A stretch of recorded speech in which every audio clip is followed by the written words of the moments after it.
Government പരാജയപ്പെട്ട സ്ഥലത്ത് എന്തു ചെയ്യാൻ കഴിയുമെന്ന് ഗവേഷണം നടത്തിയ ഇന്ത്യയിലെ ആദ്യത്തെ പ്രതിപക്ഷമായിരുന്നു ഞങ്ങളുടേതെന്ന് ഞാൻ അഭിമാനത്തോടെ പറയുന്നു.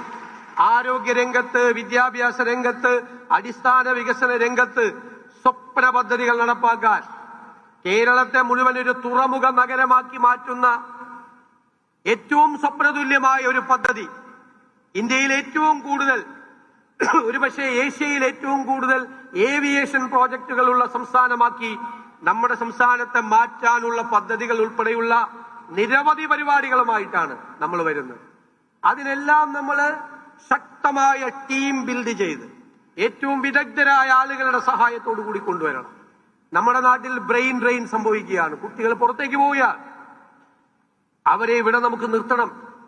നല്ല വിദ്യാഭ്യാസം കൊടുക്കണം, അവർക്ക് നല്ല ജോലി കൊടുക്കണം, അവർക്ക് പുതിയ സംരംഭങ്ങൾ തുടങ്ങാനുള്ള സഹായങ്ങൾ ചെയ്യണം, അവരെ ചേർത്തു പിടിക്കണം. എനിക്ക് വലിയ സന്തോഷം പറയാനുണ്ട്. ആദ്യത്തെ ക്യാബിനറ്റിൽ എടുത്ത തീരുമാനം ഇന്ത്യയിൽ ആദ്യമായി ഒരു സംസ്ഥാനത്ത് മുതിർന്ന പൗരന്മാർക്ക് ഒരു വകുപ്പുണ്ടാക്കിയാണ്. മുതിർന്ന പൗരന്മാർ, ഞാനത് പറഞ്ഞത് ഒരു സൊസൈറ്റി, ഒരു സമൂഹം പരിഷ്കൃതമാണോ അല്ലയോ എന്ന് പരിശോധിക്കുന്നത് ആ സൊസൈറ്റി, ആ സമൂഹത്തിലെ മുതിർന്ന പൗരന്മാരോട് ഇവിടെ ഉണ്ട് എങ്ങനെ പെരുമാറുന്നു എന്നത് കണക്കാക്കിയ നമ്മൾ പറയും ഈ കാലഘട്ടം ഒരു പിരീഡാണ്. ജനങ്ങൾ നൽകിയിരിക്കുന്ന അംഗീകാരം അവർ അവസാനിക്കുമ്പോൾ ലോകത്തെല്ലായിടത്തുമുള്ള ജനങ്ങൾ പറയണം കേരള സൊസൈറ്റി ഒരു സിവിലൈസ്ഡ് സൊസൈറ്റിയാണ്. അവരവരുടെ മുതിർന്ന പൗരന്മാരോട് ഏറ്റവും ഭംഗിയായി പെരുമാറുന്ന ഒരു സൊസൈറ്റിയാണ്. നമ്മുടെ മുൻഗണനയിൽ ഈ നാട്ടിലെ മുതിർന്ന പൗരന്മാരുണ്ട് എന്ന് ഞാൻ പ്രത്യേകം പരാമർശിക്കാൻ ഞാൻ ആഗ്രഹിക്കുന്നു. കുട്ടികളെ ചേർത്ത് നിർത്തണം. വരാനിരിക്കുന്ന തലമുറയോട്, മക്കളോട്, കൊച്ചുമക്കളോട് നീതി പുലർത്താൻ കഴിയണം. കേരളം സെക്യുലറായി നിലനിൽക്കണം, മതസൗഹാർദ്ദം നിലനിൽക്കണം.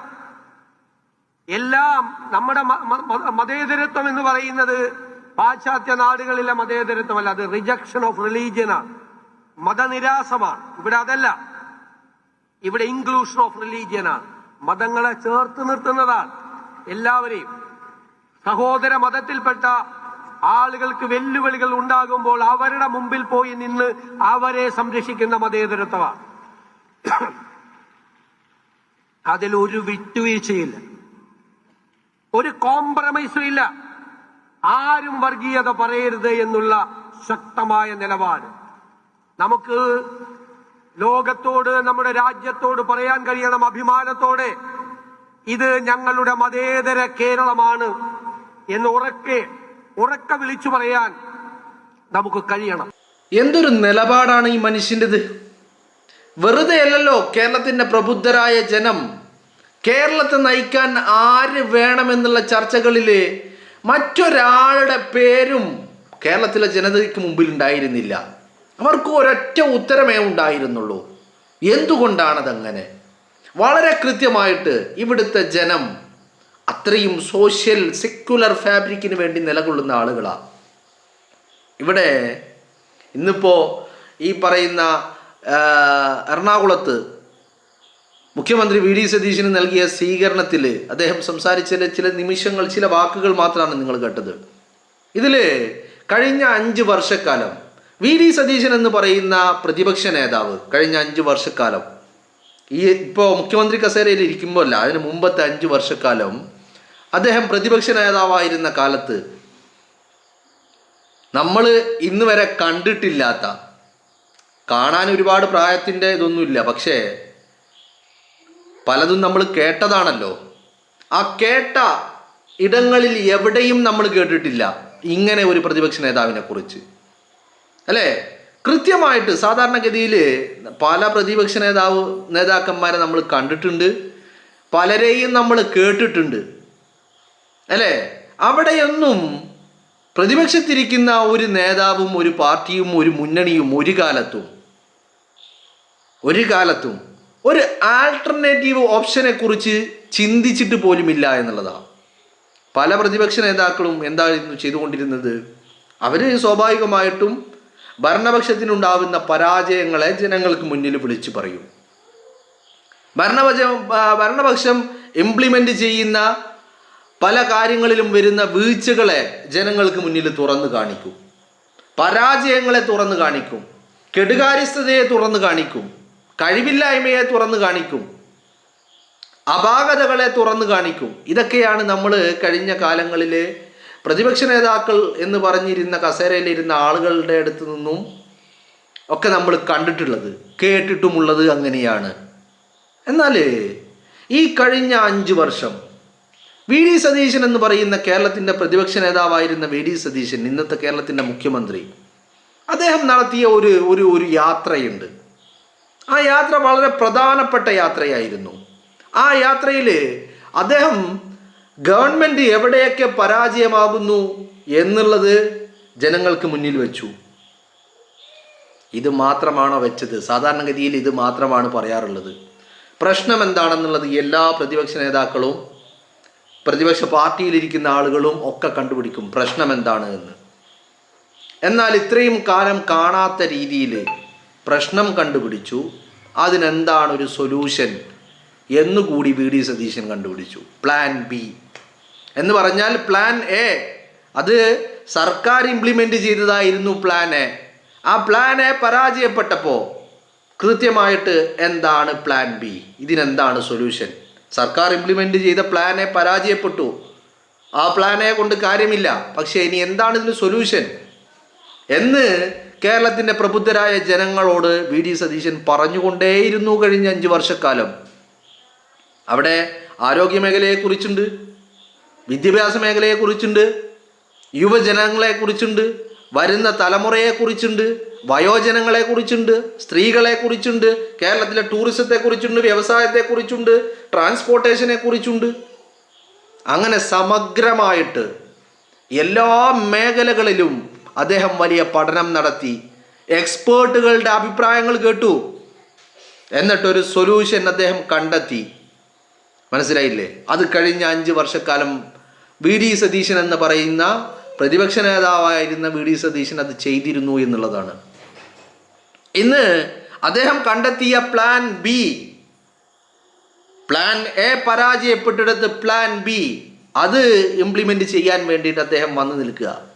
അതിനൊക്കെ ഉള്ളിലും അതിനൊക്കെ അപ്പുറത്തും ഈ പറയുന്ന ഇൻഫ്രാസ്ട്രക്ചർ ഫെസിലിറ്റിയും ആരോഗ്യരംഗത്തെ വിപ്ലവകരമായ മുന്നേറ്റങ്ങളും വിദ്യാഭ്യാസ രംഗത്ത് വലിയ പ്രതീക്ഷകളും ഒക്കെ നമ്മുടെ മുന്നിൽ വെക്കുമ്പോഴും ഇതിൻ്റെയൊക്കെ ബേസായിട്ട് നമ്മുടെ കേരളത്തിൻ്റെ സോഷ്യൽ ഫാബ്രിക്കിനെ അതിനെ നിലനിർത്താൻ വേണ്ടിയുള്ള പണികളും അദ്ദേഹം ചെയ്തു. എവിടെയും കോംപ്രമൈസ് ചെയ്തില്ല. 4 വോട്ടിന് വേണ്ടി പോലും അദ്ദേഹം കോംപ്രമൈസ് ചെയ്തില്ല. തെരഞ്ഞെടുപ്പ് കാലത്ത് പോലും അദ്ദേഹം മുട്ടുമടക്കിയില്ല. അദ്ദേഹത്തിൻ്റെ നിലപാടുകളിൽ മാറ്റപ്പെടുത്തിയില്ല. അദ്ദേഹത്തിൻ്റെ നിലപാടുകൾ മയപ്പെടുത്തിയില്ല. അദ്ദേഹത്തിൻ്റെ നിലപാടുകൾ ആർക്കു മുന്നിലും പണയം വെച്ചില്ല. മറിച്ച് തെരഞ്ഞെടുപ്പ് കാലഘട്ടത്തിലും അദ്ദേഹം പറഞ്ഞുകൊണ്ടേയിരുന്നു. അദ്ദേഹത്തിൻ്റെ കാഴ്ചപ്പാടുകൾ എന്ന് പറയുന്നത് അവിടെയാ. പിണറായി വിജയൻ തോറ്റതും അവിടെയാ. പിണറായി വിജയൻ 4 വോട്ടിന് വേണ്ടിയിട്ട് എന്ന് പറഞ്ഞാൽ ഈ നടക്കുന്ന തെരഞ്ഞെടുപ്പിൽ വിജയിച്ചാൽ അധികാര കസേര അടുത്ത 5 വർഷക്കാലത്തേക്ക് അധികാര കസേരയിൽ ഇരിക്കാം എന്നുള്ള കാഴ്ചപ്പാട് മാത്രമായിരുന്നു പിണറായി വിജയൻ ഉണ്ടായിരുന്നത്. എന്നാൽ സതീശന് അടുത്ത 5 വർഷക്കാലം കസേരയിൽ ഇരിക്കോ ഇല്ലേ എന്നുള്ളതല്ല, ഞാൻ മരിച്ചു കഴിഞ്ഞാലും എൻ്റെ മക്കളും മക്കളുടെ മക്കളും കൊച്ചുമക്കളും കേരളത്തിലെ വരുന്ന തലമുറയും എങ്ങനെ ജീവിക്കും, അവർ സമാധാനത്തോടു കൂടി എങ്ങനെ ജീവിക്കും എന്നതിനെക്കുറിച്ച് അദ്ദേഹം കണ്ടു. ആ കാഴ്ചക്ക് കേരളത്തിൻ്റെ പൊതുസമൂഹം നൽകിയ അംഗീകാരം, അതാണിന്ന് മുഖ്യമന്ത്രി വി ഡി സതീശൻ ഇന്ന് നമ്മുടെ മുന്നിൽ നിൽക്കുന്നത്. പ്രതിപക്ഷ നേതാവായിരുന്ന വി ഡി സതീശൻ കേരളത്തിൻ്റെ മുഖ്യമന്ത്രി കസേരയിൽ ഇരുന്നിട്ടുണ്ടെങ്കിൽ അദ്ദേഹം കണ്ട കാഴ്ചപ്പാടുകൾ നിങ്ങളൊന്ന് ആലോചിച്ച് നോക്ക്. ആരോഗ്യ മേഖലയൊക്കെ വലിയ പുരോഗതി ഉണ്ടായി. വിദ്യാഭ്യാസ മേഖലയിൽ വലിയ വിപ്ലവാത്മകരമായ മുന്നേറ്റങ്ങൾ നടത്തി. ഇൻഫ്രാസ്ട്രക്ചർ ഫെസിലിറ്റികൾ വലിയ വളർച്ചയുണ്ടായി. ബിസിനസ് രംഗത്ത് വലിയ നിക്ഷേപങ്ങൾ വന്നു. അങ്ങനെ ട്രാൻസ്പോർട്ടേഷൻ വലിയ മികച്ച ട്രാൻസ്പോർട്ടേഷനിലേക്ക് എത്തി. ഇതൊക്കെ എത്തി നിൽക്കുന്ന കേരളത്തിൽ ഒരു സമാധാനാന്തരീക്ഷം, ഒരു മത സാമുദായിക സാഹോദര്യത്തിൻ്റെ ഒരു അന്തരീക്ഷം ഇല്ലെങ്കിൽ ഇതൊക്കെ എങ്ങനെ അനുഭവിക്കാൻ കഴിയും നമുക്കെല്ലാവർക്കും? അപ്പോൾ ഇതൊക്കെ നമുക്ക് ഒരു സമാധാനത്തോടു കൂടി നമുക്ക് ആസ്വദിക്കണമെങ്കിൽ, ഇതിൻ്റെയൊക്കെ ഗുണഭോക്താക്കൾ നമ്മളാവണമെങ്കിൽ ഈ പറയുന്ന ഒരു social fabric, secular social fabric കേരളത്തിൽ ആവശ്യമായിട്ടുണ്ട്. അതാണ് ഏറ്റവും ആദ്യം വേണ്ടത് എന്ന് അദ്ദേഹം വളരെ കൃത്യമായി കണ്ടു. വിഷവിത്തുകൾ പാകാൻ ഇറങ്ങിയവരോട് സന്ധിയില്ല, നിങ്ങളത് പറയരുത്, നിങ്ങളത് ചെയ്യരുത് എന്ന് അദ്ദേഹം താക്കീത് നൽകിക്കൊണ്ടേയിരുന്നു. പലരും ശത്രുക്കളായി, പലരും പരിഹസിച്ചു, പലരും അധിക്ഷേപിച്ചു, പലരും കളിയാക്കി, പലരും വ്യക്തിഹത്യ നടത്തി, പലരും വളഞ്ഞിട്ട് ആക്രമിച്ചു ആ മനുഷ്യനെ. എന്നിട്ടും ആ മനുഷ്യൻ നിലപാടുകൾ മയപ്പെടുത്തിയില്ല. 4 വോട്ടിന് വേണ്ടി ആ മനുഷ്യൻ നിലപാടുകൾ മയപ്പെടുത്തിയില്ല. ആ മനുഷ്യന് നൽകിയ അംഗീകാരമാണ് ആ മനുഷ്യൻ ഇന്ന് കേരളത്തിൻ്റെ മുഖ്യമന്ത്രി കസേരയിൽ ഇരിക്കുന്നത്. വളരെ കൃത്യമായിട്ട് ഞാൻ പറയുന്നു, സതീശൻ്റെ നിലപാടുകളിൽ ഏറ്റവും സുപ്രധാനമായ നിലപാട്, കുറെ കാലം കഴിഞ്ഞിട്ട് തിരിഞ്ഞു നോക്കുമ്പോൾ കേരളത്തിൻ്റെ മുഖ്യമന്ത്രിയായിരുന്ന VD സതീശൻ്റെ നിലപാടുകളിൽ നമ്പർ 1 നിലപാട് എന്താണെന്ന് ചോദിച്ചാൽ അത് സതീശൻ പറഞ്ഞ വാക്കുകളാ. ഞാനും പിണറായി വിജയനുമൊക്കെ കുറച്ചു കാലം കൂടിയേ ഉണ്ടാവുകയുള്ളൂ, അത് കഴിഞ്ഞാൽ ഓർമ്മകളായി മാറും. പക്ഷേ അന്നും നമ്മുടെ മക്കൾക്ക്, കൊച്ചുമക്കൾക്ക്, അവരുടെ മക്കൾക്ക് ഒക്കെ കേരളത്തിൽ സമാധാനത്തോടു കൂടി ജീവിക്കുവാനുള്ള ഒരു അന്തരീക്ഷം ഉണ്ടാവണം. ഇതിനപ്പുറം മറ്റൊരു നിലപാടില്ല. ഇത് സ്നേഹത്തിൻ്റെ, ചേർത്ത് നിർത്തലിൻ്റെ, കാരുണ്യത്തിൻ്റെ, ദയയുടെ ഒക്കെ പര്യായമായി മാറിയ നിലപാടായിരുന്നു അത്. ആ നിലപാട് തന്നെയാണ് കേരളത്തിൻ്റെ ബേസ് എന്നാണ് ഞാൻ കരുതുന്നത്. മനസ്സിലായില്ലേ?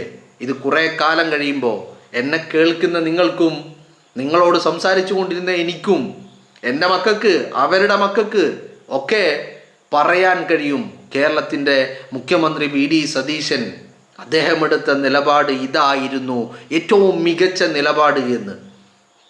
അല്ലേ? നമ്മളിന്നിങ്ങനെ കണ്ടുകൊണ്ടിരിക്കുക പല ആളുകളും ഇറങ്ങിയിട്ട് വെറുപ്പിൻ്റെ, വിദ്വേഷത്തിൻ്റെ വാക്താക്കളായിട്ട് മാറുന്നത്. ജനങ്ങളുടെ മനസ്സിലേക്ക് വെറുപ്പിൻ്റെ, വിദ്വേഷത്തിൻ്റെ വിത്തുകൾ പാകിക്കൊണ്ടിരിക്കുകയാണ്. ജനങ്ങളെ തമ്മിലടിപ്പിച്ച്, അവരെ വിഭജിച്ച്, അവരുടെ ചോര കുടിക്കുവാനുള്ള ഏർപ്പാടുകൾ പലരും നടത്തിക്കൊണ്ടിരിക്കുമ്പോൾ നമുക്ക് അഭിമാനത്തോടു കൂടി പറയാം, നമ്മളെ നയിക്കുന്ന നമ്മുടെ നായകൻ, അയാൾ നിലപാടുകളുടെ രാജകുമാരനാണ്. നിലപാടുകളുടെ രാജകുമാരൻ എന്ന് മാത്രമല്ല, അയാൾ പറയുന്ന വാക്കും അയാൾ ചെയ്യുന്ന പ്രവൃത്തിയും ഒന്ന് മാത്രമാണ് എന്ന്, ഒന്ന് മാത്രമായിരുന്നുവെന്നും കാലങ്ങൾക്ക് ശേഷം നമുക്കിങ്ങനെ പുറകിലേക്ക് തിരിഞ്ഞു നോക്കിയിട്ട് പറയാൻ കഴിയും. നമുക്ക് പറയാൻ കഴിഞ്ഞില്ലെങ്കിലും നമ്മുടെ മക്കൾക്ക് പറയാൻ കഴിയും, നമ്മുടെ കൊച്ചുമക്കൾക്ക് പറയാൻ കഴിയും. വളരെ കൃത്യമായിട്ട് കേരളം കണ്ട ആർജവമുള്ള നിലപാട്. ഒരുപക്ഷെ നിങ്ങളൊന്ന് ആലോചിച്ച് നോക്കണം, ഈ ഒരു നിലപാടിൻ്റെ പേരിലാ VD സതീശനെ പറവൂരിൽ പരാജയപ്പെടുത്താൻ വേണ്ടിയിട്ട് ഇറങ്ങാത്ത ആളുകളില്ല. 2026 നിയമസഭാ തെരഞ്ഞെടുപ്പില് അതിനുവേണ്ടി പണിയെടുക്കാത്ത ആളുകളില്ല. ആ മനുഷ്യനെ പരാജയപ്പെടുത്തി വനവാസത്തിന് പറഞ്ഞു വിടാൻ കാത്തിരിക്കുകയായിരുന്നു പലരും. പക്ഷേ ജനമെന്ന് പറയുന്നത് സതീശന്റെ വാക്കുകൾക്കൊപ്പമാണ്, അയാളുടെ നിലപാടുകൾക്കൊപ്പമാണ് എന്നുള്ളത് കേരളത്തിൻ്റെ പ്രബുദ്ധരായ ജനം തെളിയിച്ചു കൊടുത്തു എന്നുള്ളതാണ്. ഈ മനുഷ്യന്റെ നിലപാട് അതിന് കൈയടിച്ചില്ലെങ്കിൽ നമ്മൾ എന്നാ കൈയടിക്കുക? സിനിമകൾക്കോ, കോമഡികൾക്കോ, കോമാളികൾക്കോ, ഹാസ്യങ്ങൾക്കോ, വിഷവിത്തുകൾക്കോ എല്ലാം നമ്മൾ കൈയടിക്കേണ്ടത്. മറിച്ച് ഈ മനുഷ്യന്റെ നിലപാടുകൾക്കാണ് നമ്മൾ കൈയടിക്കേണ്ടത്.